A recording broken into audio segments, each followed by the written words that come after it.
Welcome to Creatively Exposed, a podcast and safe space for Black and marginalized creatives to empower, educate, and uplift you through the final product of self and creation. Bring a homie, share with a homie, and enjoy the show.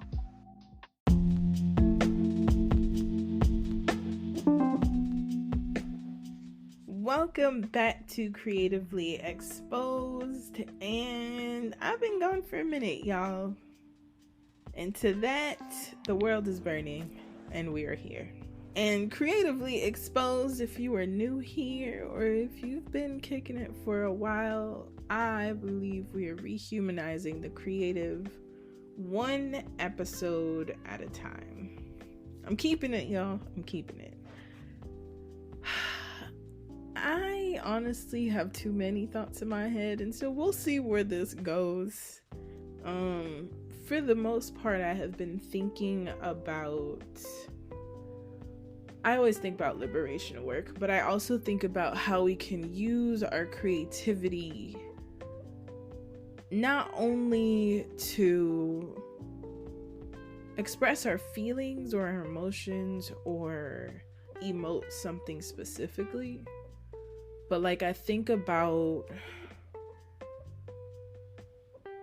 how I was having a conversation and one of my friends quoted me on this, and it's that in my case, poetry is an art of service, right? When the world is burning, and I don't mean go out and do this, right? Because not everyone has the bandwidth, but I think about what can I do to build tomorrow? What can I do to give words to somebody who may not have the words today, right? And usually when I think of somebody, I'm thinking about myself. I know there's a lot of people who create for an audience, etc., etc. I'm not one of those creatives, and maybe not wholeheartedly, right? I just think that whatever I need in the moment, whatever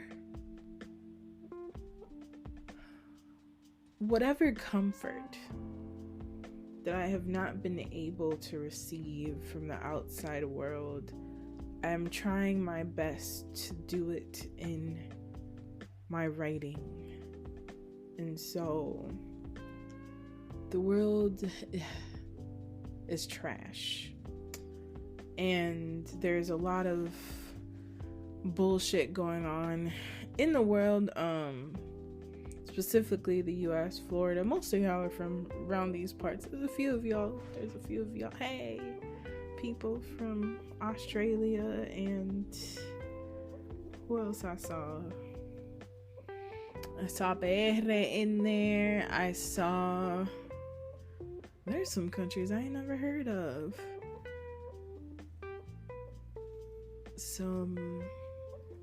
I think I saw Ireland. So I've seen a few different places, but like the US to me is a third world country. And what it's been, its foundation, they're trying to reinforce it. That's literally what it is. And yeah, fuck all that. Period. You know, and so I've been feeling not only heavy, but hopeless, but also not. I've also felt a lot of rage. I'm not surprised by anything that's going on, but it's overwhelming. It's literally, there's a quote, someone on Twitter literally said, we're not built to carry all of this grief. And so as creatives, it's not for me to say this is a time that we work, because we're trying to make it one day at a time, right? And so when you feel ready, when I feel ready, what we finna do about it? And so I've been thinking a lot about the worlds we create when creating. It doesn't have to be writing, right? It can be a story in a photograph or in an art piece or what have you. I think about what do I do with my rage? You know, after I sit in it and process it and allow myself to feel it, how do I transmute that into writing? How do I remind myself not to forget that my grief has been sitting for too long? Because that is what I call rage. It's grief and injustice that have been sitting too long and festering, and still having to do something every day, right? Like still having to show up and do the things that capitalism forces us to do, like paying to exist on the rock. It's raggedy, y'all. Whoever there's a song, if y'all haven't heard it, it's on TikTok, but it's an actual song called Earth is Ghetto. Highly recommend, because the singer gets it. So that's my first thought. And so I think it's the other thought of like the juxtaposition of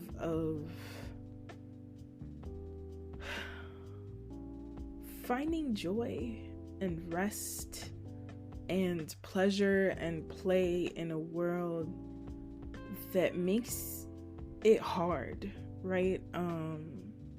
Sometimes you feel guilty of maybe being able to play the game successfully, right? Of being able to thrive in work, making money, whatever, on that hamster wheel, right? And to that, I say that first we have to survive, right? At least for me, like this is the way that I think about if I want to work towards healing and liberation and the feel goods. We gotta chest our checkers life. And it's not forgetting who's along the way. And I think that's the biggest thing, is like a lot of people get successful, but they don't let any of the homies in the back door, right? Like the need for community and for access and for building together, or whatever your goal is. Like my goal is that there are safer spaces left behind. And I guess we're discussing legacy too while we're at it, right? What is the reason why you create? You could create just for fun, you know? 'Cause we need it too. That's the thing. Like anything that is created one way or another, and you know I'm focused on my black and brown folks, us. If you a white person was good, but it's inside the house that we're discussing, because a lot of times poetry has been said that it doesn't change anything, and so it makes me cackle, because where has revolution started? art has been it. And there are a lot of gatekeeping and limitations to access on purpose. And so the reason behind your creation, let it move you, right? Even when there are moments that you have to change medium. Like, there are moments that I'm like, I don't have it in me to world build. You know, it feels bleak to create this world where we're safe when I feel unsafe today. And so I think about why I create and why I'm creating that thing, and letting intention lead me through that. Sometimes it's hard to process things. Emotions overwhelm me, and so I have to do something with it. And there are moments I've showed up at my therapist, screen, and she's like, what do you want to do today? And I'm like, bro, I have no idea. And so, but I've been painting this thing, and from there you realize you don't always have to have the picture full, right? Like the full, oh, this is how I'm going to design it. This is how it's going to be completed. You just show up and see what comes. And that in itself is enough. I think sometimes you want to save the world, and that's as micro or macro as you want to go. But what about saving ourselves first? Because to save the world, that they always tend to put that on a creative's responsibility list. Like, you're supposed to be whatever. And it's like, y'all don't even want to pay us half the time. Shut up. But also, you give us this huge superpower, but we need to sustain ourselves first, and if y'all didn't know, it's the season finale, y'all. So roll with my, scattered thoughts for one more time. Who knows how long it's gonna be, but it won't be too long. Maybe just have a little fun summer. Y'all finna be out in y'all hoochie daddy shorts, so don't act like you won't be. And that is gender neutral. Everybody can be the hoochie daddy and hot girl that they want to be.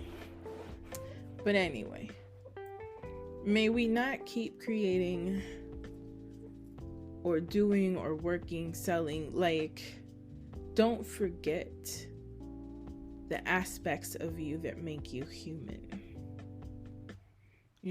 There has been a lot of expectation passed down by generations, shit we ain't even asked for, that ask us to be perfect, to work twice as hard, to go above and beyond, to have the 16 million side hustles, to have the 500 degrees,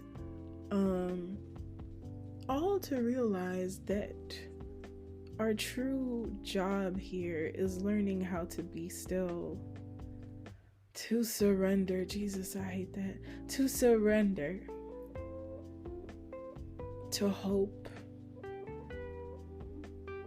and to be a full-fledged human. That includes fuck-ups, that includes weeping, that includes raging, that includes joy and pleasure and rest. Lord. Sometimes you don't have to be connected and know everything that's going on. Your body already knows the grief. This past few weeks, Jesus, have been, wow.